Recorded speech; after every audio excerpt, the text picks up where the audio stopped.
사도가 자신의 이름이 아닌 예수 그리스도의 이름으로 명령하고 권면하는 것은 하나님의 뜻 가운데 있는 것입니다. 예수 그리스도의 이름은 온 세상에서 가장 존귀한 이름이기 때문입니다. 내 이름도 아니고 우리 아버지의 이름도 아닌 예수 그리스도의 이름으로 명령하고 권면하고 있는 것입니다.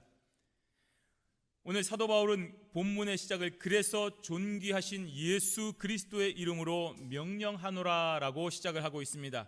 본문 6절 말씀해 보시면 형제들아 우리 주 예수 그리스도의 이름으로 너희를 명하노니라고 말했습니다. 사도 바울이 자신의 권위를 내세우지 않았습니다. 내 이름으로 너희에게 명령한다라고 말하지 않았습니다. 오로지 예수 그리스도의 이름만 드러내고 있습니다. 이것은 바로 사도 바울의 삶이 자신의 영광을 위한 것이 아니라 예수 그리스도의 영광을 위한 삶이었기 때문입니다.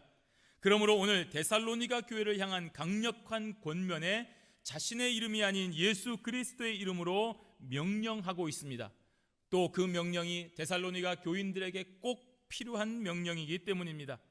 그리고 사도 바울의 명령은 시간과 공간을 뛰어넘어 오늘 미국 땅에 살고 있는 필라델피아 경양교회와 모든 성도들에게 또 필요한 명령이 됩니다. 그러므로 우리는 오늘 이 명령에 귀를 기울여야 됩니다. 존귀하신 예수 그리스도의 이름으로 주어지는 것입니다. 사람의 말이 아니라 하나님의 말로 받을 때에 우리에게 큰 은혜가 있는 줄로 믿습니다. 오늘 사도 바울이 주 예수 그리스도의 존귀하신 이름으로 권면하는 첫 번째는 바로 규모 없이 행하고 유전대로 행하지 아니하는 자에게서 떠나라라고 하는 명령입니다. 오늘 6절 말씀해 보시면 규모 없이 행하고 우리에게 받은 유전대로 행하지 아니하는 모든 형제에게서 떠나라고 했습니다. 이 규모 없이 행하고라는 말은 정해진 교회의 질서를 지키지 아니하고 자기 멋대로 예의 없이 아무렇게나 마음대로 방자하게 행동하는 것을 말합니다. 독불장군처럼 자기 주장만 하고 그 주장이 관철될 때까지 이 사람 저 사람 찾아다니며 선동하여서 교회를 어지럽게 만드는 행위를 말하고 있는 것입니다.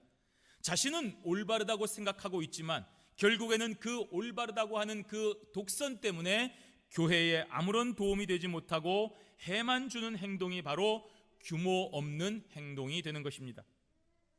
또 유전이라고 하는 것은 하나님의 말씀에 대한 권위 있는 복음적 전통을 말합니다.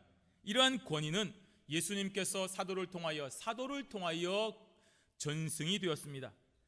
그렇게 전승이 된 것은 사도가 위대해서가 아니라 바로 예수 그리스도의 가르침이 사도들을 통해서 바르게 전해졌기 때문에 그러한 사도적 전승이 권위가 있는 것입니다. 이 과정에서 전적으로 성령께서 역사하여 주셨기 때문입니다. 따라서 우리는 성령께서 사도를 통한 전승에 전적으로 역사하셨다는 것을 믿고 따르는 것입니다. 우리가 몇천 년 전에 2000년 전에 눈도 알지 못하고 누구도 보지 못했던 그 사도들의 전승을 우리가 목숨처럼 지키는 것은 그러한 전승 가운데 하나님의 역사가 임하여서 올바른 전통이 우리 가운데 임했다는 것을 믿기 때문에 따르는 것입니다. 그런데 이러한 사도적 권위를 인정하지 아니하고 그 받은 유전을 무시하고 행하지 아니하며 분란을 일으키는 자들이 데살로니가 교회에 있었다는 얘기입니다. 야, 꼭 그렇게 해야 되느냐? 꼭 저렇게 하는 것만 올바른 일이냐? 이렇게 하는 것은 틀린 것이냐? 라고 분란을 일으키는 자들이 있었는데 바로 그들에게서 떠나라고 하는 명령입니다. 그런데 여기서 떠나라고 하는 말은 분리시키고 쫓아내라는 말이 아니라 교제를 중단하라는 말입니다. 그들의 말과 행동이 틀렸다는 것을 알게 하도록 저들과의 교제를 중단하라는 말입니다. 우리 동족 북한이 핵실험을 하고 군사적인 협박을 통해서 뭔가를 얻어내려고 하면 국제적인 공조를 통해서 저들의 행위가 틀렸다는 것을 알게끔 제재를 가하는 것처럼 성령의 역사하심을 통하여 전해지는 사도적 가르침대로 행하지 아니하고 교회의 질서를 무시하고 예의 없이 행동하는 자들과의 교제를 우리가 끊음으로 말미암아 내가 뭔가를 잘못하고 있구나, 저들의 잘못을 알게 할 수 있도록 교제를 끊으라는 얘기입니다. 이는 저들을 추방하여 파멸케 함이 아니라 그 잘못을 깨닫고 회개하고 다시금 돌이킬 수 있도록 하기 위한 바로 그런 처방이 되는 것입니다. 그래야 다시는 그와 같은 어리석은 행동을 하지 않기 때문인 것입니다.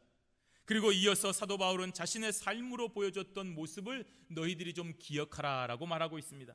규모 없이 행한 자들과 자신의 삶을 비교해 보면 너무나도 명확하게 드러날 것이기 때문입니다. 교회의 질서대로 행하지 아니하고 마구잡이로 행했던 자들과 교회 안에서 교회의 질서를 지켰던 자신의 삶을 비교하여 볼 때에 무엇이 하나님의 뜻에 합당한 것이고 무엇이 교회를 위한 것인가를 잘 비교해보고 판단하라는 얘기입니다. 그것이 바로 7절에서 9절까지에 잘 나와 있습니다. 오늘 본문 7절에서부터 9절까지의 말씀 우리 한번 같이 읽도록 하겠습니다. 어떻게 우리를 본받아야 할 것을 너희가 스스로 아나니 우리가 너희 가운데서 규모 없이 행하지 아니하며 누구에게서든지 양식을 값없이 먹지 않고 오직 수고하고 애써 주야로 일함은 너희 아무에게도 누를 끼치지 아니하려 함이니 우리에게 권리가 없는 것이 아니요 오직 스스로 너희에게 본을 주어 우리를 본받게 하려 함이니라. 아멘. 규모 없이 행하는 자들에게서 떠나라라고 했을 때에 그러면 성도들에게 규모 있게 행하는 것이 어떠한 것인가를 알아야 됩니다. 오늘 사도 바울이 그것들을 이미 데살로니가 교인들에게 잘 보여주었다는 것입니다. 예수 그리스도의 이름으로 복음을 전하는 것으로 끝나지 아니하고 실제로 복음을 전하는 그런 자의 삶을 살았습니다. 애를 썼습니다. 그래서 이렇게 자신 있게 말을 할 수가 있는 것입니다. 예수 그리스도를 위한 삶을 산다고 해서 양식을 값없이 먹지 않았다고 했습니다. 예수 그리스도의 권위를 이용해서 불의한 삭슬 구하지 않았다는 말입니다. 재물 때문에 일하지 아니하고 오로지 예수 그리스도의 이름을 높이기 위하여서 수고하고 애써 주야로 일했다라는 말입니다. 저들이 바울에게 살해할 여력이 부족할 때에는 스스로 바울이 일하여서 생활을 했다는 말입니다. 성도에게 누를 끼치지 아니하려 했기 때문인 것입니다.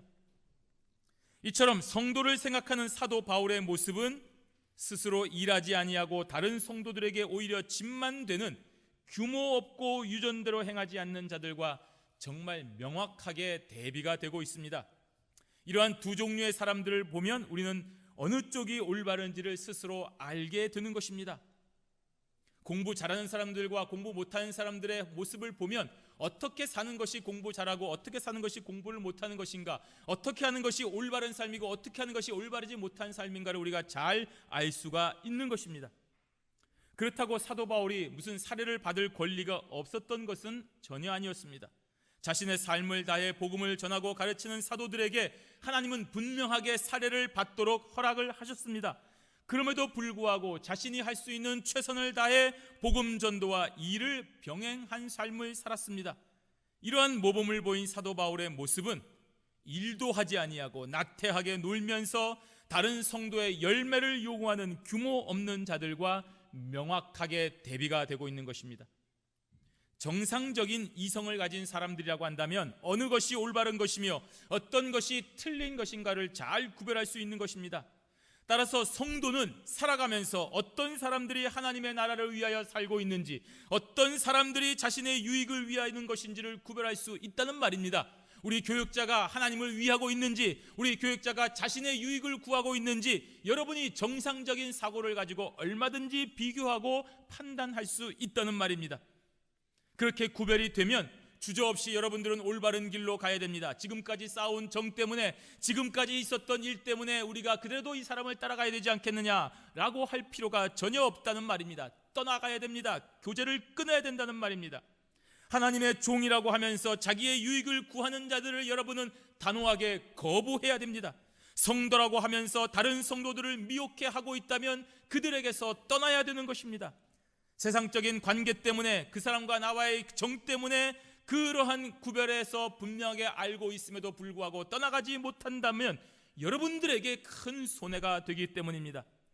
오늘 사도 바울은 그렇게 규모 없이 행하고 교회가 지금까지 가르쳐준 유전대로 행하기를 거부하는 자들에게서 지체 없이 떠나라고 했습니다. 교제를 중단하라고 했습니다.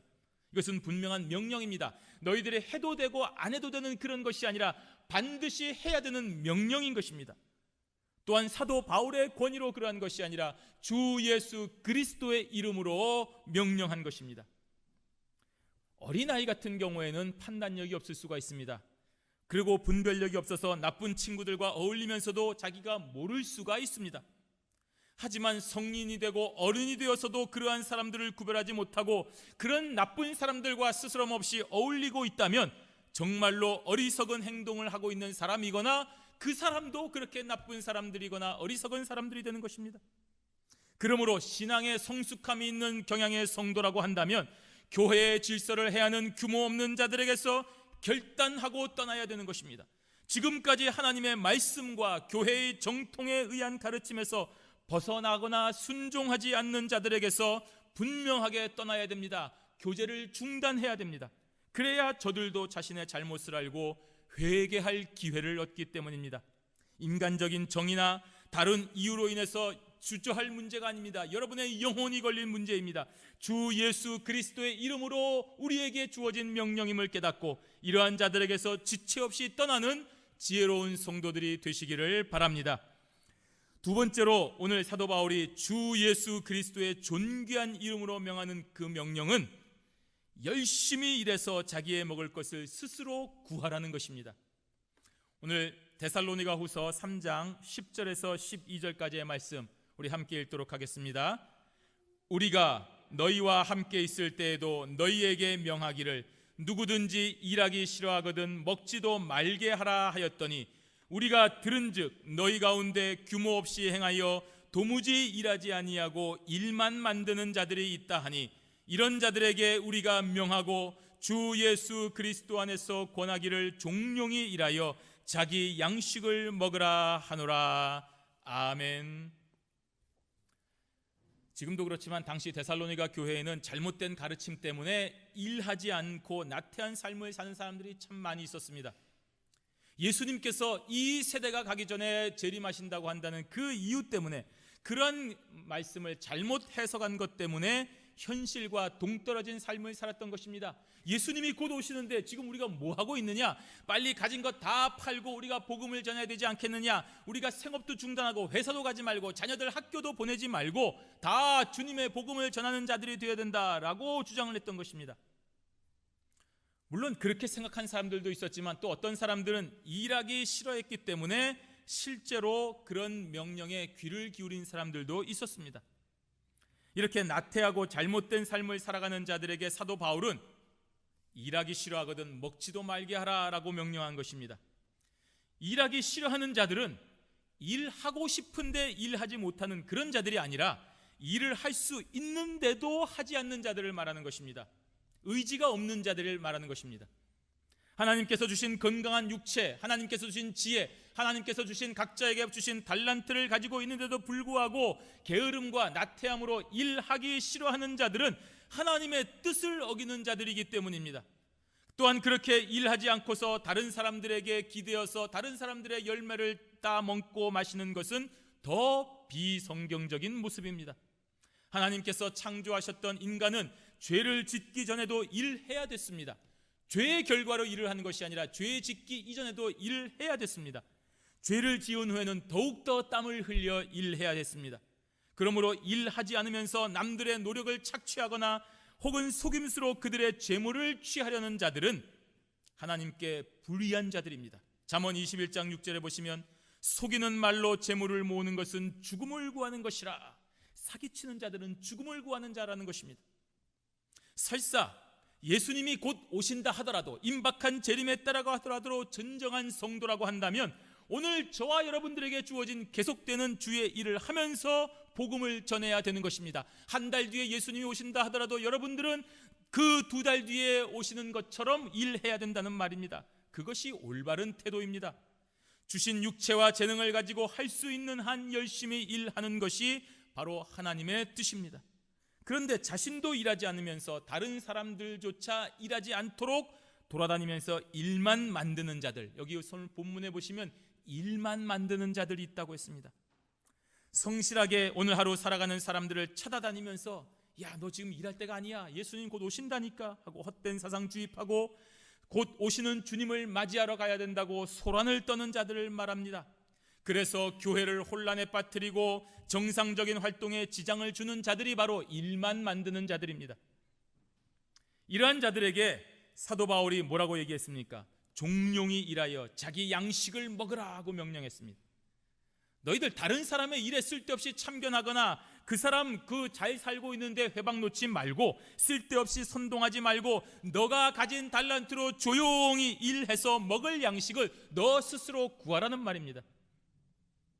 교회나 또는 사회에 보면 각종 이슈나 분쟁을 틈타서 사람들을 선동하고 자기의 이익을 구하는 자들이 있습니다. 정작 당사자나 주변 사람들은 원하지 않는데도 그 사람들이 가서 일을 크게 만들어서 조직하고 투쟁하게 되어서 사회와 교회를 혼란스럽게 만듭니다. 그래야 자신에게 이익이 되기 때문입니다. 바로 이러한 자들에게 오늘 하나님은 명령하고 있는 것입니다. 조용히 너 자신이 서 있는 자리로 가서 너 가진 육체와 너 가진 달란트를 가지고 땀 흘려 열심히 일하여 너 먹을 것을 구해라 하고 했습니다. 일본에게 36년간이나 착취당하고 곧이어 동족상잔의 비극으로 폐허가 되었던 우리 조국이었지 않습니까? 그런데 지금의 조국을 보십시오. 전 세계에서 유일한 나라였습니다. 원조 받던 나라에서 원조를 주는 나라로 바뀐 유일한 나라가 바로 우리 조국 대한민국입니다. 어느 누구도 예상하지 못했고 어느 누구도 이루지 못했던 나라입니다. 우리 아버지 어머니 세대들이 그야말로 아무것도 없는 상태에서 열심히 일한 결과입니다. 일본을 탓하고 일본 때문에 우리가 이렇게 망했다, 북한 때문에 전쟁에서 우리가 이렇게 당했다, 아무것도 없다, 다른 나라 탓하며 도와달라고 손만 벌리고 있었다라고 한다면 지금의 우리 조국은 없는 것입니다. 물론 일본이 나쁩니다. 우리 조국을 둘러싼 강대국들의 이권 때문에 이렇게 어렵게 된 것은 분명합니다. 하지만 그렇다고 해서 사람들을 선동하고 조직하여 투쟁만 했던 사람들이 조국을 이렇게 부강하게 만들었습니까? 아닙니다. 그 폐허 가운데서 눈물을 흘리며 자신의 자리를 지키고 일했던 수많은 위대한 우리 아버지 어머니들로 인해서 지금의 조국이 이렇게 잘 살게 된 것입니다. 자신들은 못 먹고 못 입으면서도 자식들을 교육시키고 내일을 위해서 오늘을 희생한 결과 지금의 조국이 있지 않습니까? 우리 부모님들이 수없이 흘렸던 그 눈물과 땀을 하나님께서 받으시고 축복하셨기 때문에 그렇습니다.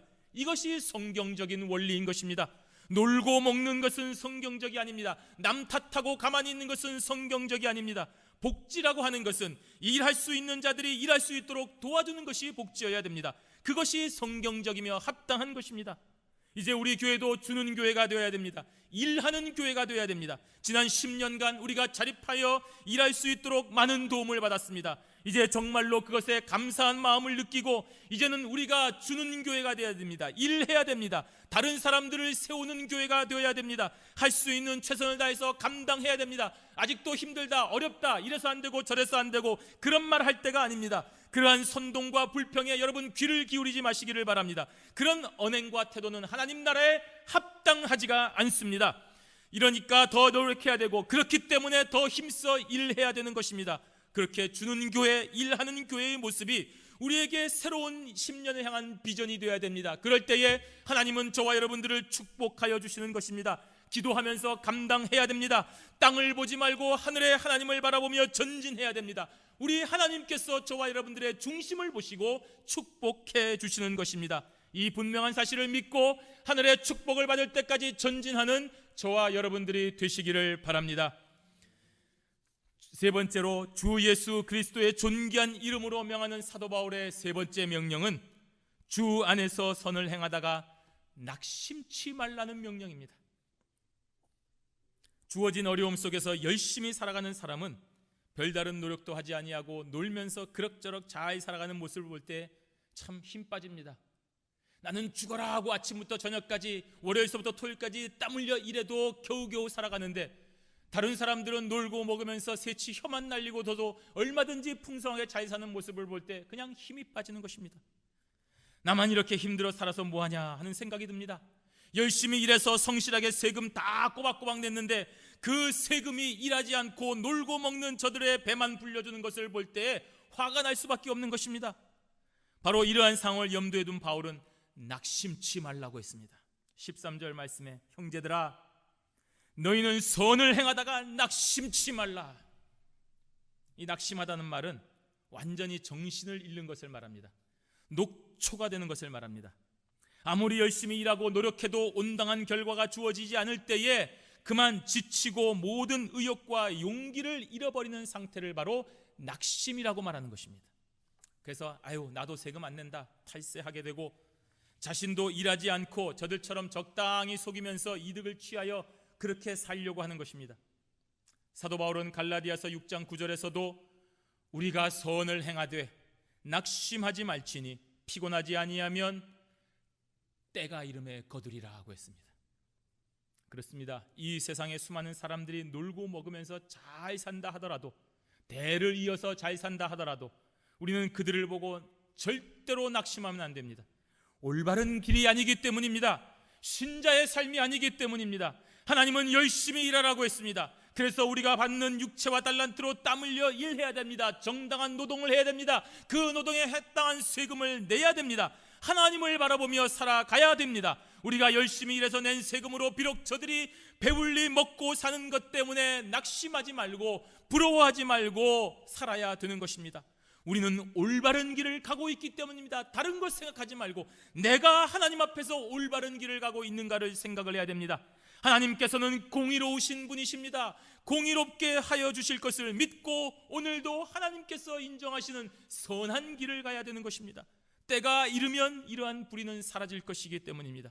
그때에, 하나님이 정하시는 그때에 우리는 그리스도 편에서 즐겁고 복된 나날을 영구하게 보낼 것입니다. 그러므로 선을 행하다가 낙심치 말아야 됩니다. 내일 시험 때문에 오늘 열심히 공부하는 학생은 내일 시험에도 불구하고 컨닝하며 쉽게 점수를 얻으려고 놀고 있는 자들을 보고 부러워하거나 낙심하지 말아야 됩니다. 저들에게는 언젠가 끝이 오는 것입니다. 언젠가는 저들의 잘못이 드러나서 그것이 큰 문제가 되어서 저들의 삶에 문제가 생기는 날이 오기 때문입니다.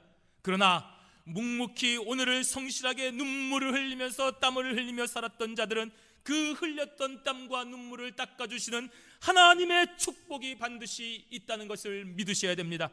그러므로 지금 올바른 길을 걸어가고 있는 자들은 어떤 불의와 거짓에도 부러워하거나 낙심하지 말아야 됩니다. 타협하지 말아야 됩니다. 공의로우신 하나님께서 이 모든 불의를 바로잡으실 때가 반드시 있기 때문인 것입니다. 이렇게 하나님의 공의를 믿는 성도는 낙심치 말아야 될 뿐 아니라 저들을 향하여 사랑하는 마음으로 권징해야 됩니다. 14절 말씀에 누가 이 편지에 한 우리말을 순종치 아니하거든 그 사람을 지목하여 사귀지 말고 저로 하여금 부끄럽게 하라고 했습니다.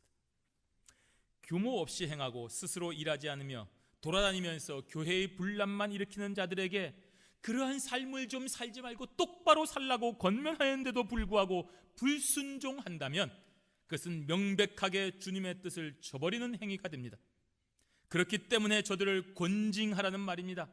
주님의 사랑과 주님의 권위로 여러 번 권면하였는데도 불구하고 듣지 아니하면 교회에 공적으로 책망하여 부끄럽게 하라는 말씀입니다. 아직 성숙하지 못한 신자들이 저들의 말에 미혹되지 않도록 이러이러한 사람들이 교회 앞에 사회 앞에 공적으로 부끄러운 일들을 행하고 잘못된 일들을 행하였다라고 알려주라는 말입니다. 그래서 저들의 잘못된 행동을 또 이로 인하여 다른 연약한 자들이 더 이상 피해를 받지 않도록 보호하라는 말입니다. 이러한 행위가 저들을 위한 것임을 분명히 알라고 했습니다. 이 부끄럽게 하다라는 이 말은 방향을 바꾸다, 자신에게로 방향을 돌리다라는 뜻입니다. 내가 왜 이렇게 공개적으로 책망을 당해야 되는지 나 자신을 돌아보게 하라는 의미입니다. 내가 뭘 잘못했기에, 내가 이 교회를 위해서 사회를 위해서 뭘 잘못했기에 나에게 이렇게 공개적으로 책망을 하는가, 그 자신을 돌아보게 하라는 말입니다. 나와 내 삶이 왜 모든 사람들에게 책망을 받고 있는 것인지를 생각하게 하라는 것입니다. 그러므로 자신의 바르지 못한 모습을 보고 회개할 수 있는 기회를 주라는 것입니다. 그래서 이러한 책망은 그저 책망이 아니라 사랑이 수반된 책망인 것입니다. 15절 말씀에 그러나 원수와 같이 생각지 말고 형제같이 권하라. 그 사람이 행한 죄는 미워하지만 그 사람은 형제같이 사랑해야 됩니다. 우리도 그와 같은 죄를 지을 가능성이 얼마든지 있는 추악한 죄인이기 때문입니다. 그런 사랑의 마음으로 그 형제를 권징해야 그가 올바르게 회개하고 돌아올 수가 있는 것입니다. 만약 행한 죄와 함께 그 사람도 미워하면 저들이 회개하고 돌아올 수 있는 문을 닫아버리는 결과를 가져오는 것입니다. 그러므로 성도는 그 사람을 향한 사랑의 마음으로 저들의 죄를 지적해야 됩니다. 하나님은 우리의 죄를 미워하셨습니다. 죄는 하나님과 양립할 수 없기 때문입니다. 우리를 사랑하시는 만큼 우리를 하나님으로부터 멀어지게 하는 죄를 그만큼 미워하게 되는 것입니다. 우리 자녀를 나쁜 길로 인도하는 나쁜 친구들을 여러분들이 미워하고 미워하는 것처럼 하나님과 우리 사이를 멀어지게 하는 죄를 하나님은 결단코 미워하시는 것입니다. 그렇기 때문에 예수 그리스도를 이 땅에 보내셔서 우리의 죄를 사하여 주시고 우리의 죄를 깨닫게 해주셨습니다. 그 사랑으로 우리는 지금 하나님을 찬양하며 그의 백성이 될 수가 있었습니다. 우리가 행한 죄를 미워하고 우리는 사랑하셨습니다. 하나님이 우리는 사랑하신 것입니다. 우리의 죄만 미워한 것입니다. 여러분, 사랑하는 형제가 일시적으로 죄를 지었을 때에 너무 미워하지만 말고 사랑으로 권면해야 됩니다. 우리를 향하신 하나님의 사랑을 깨닫고 끝까지 인내하는 마음으로 다가가야 됩니다. 하나님이 나를 얼마나 사랑하셨는지, 하나님이 우리를 이처럼 사랑하사 독생자 예수 그리스도를 이 땅에 보내주시기까지 우리를 사랑하셨다는 사실을 깨닫고 그 사랑을 입은 저와 여러분들이 다른 사람을 끝까지 사랑하는 마음으로 그들의 죄를 권징해야만 저들이 회개하고 돌아오게 되는 것입니다. 성도 여러분, 사도 바울은 오늘 자신의 이름으로 권면하지 않았습니다. 주 예수 그리스도의 이름으로 권면했습니다. 사랑의 권면이었습니다. 그렇다고 이 권면을 통해서 자신의 유익을 구했습니까? 자기의 유익 구하지 않았습니다. 그저 주님께서 가르쳐 주신 대로 성도를 이끌었습니다. 어떤 개인적인 욕심도 없었습니다. 온전히 하나님의 말씀만 전했습니다. 우리 모두 다 이 말씀을 새기고 기억을 해야 됩니다. 사도 바울이 왜 이런 명령을 했는지, 왜 이런 말씀을 오늘도 우리에게 주시는지를 기억을 해야 됩니다.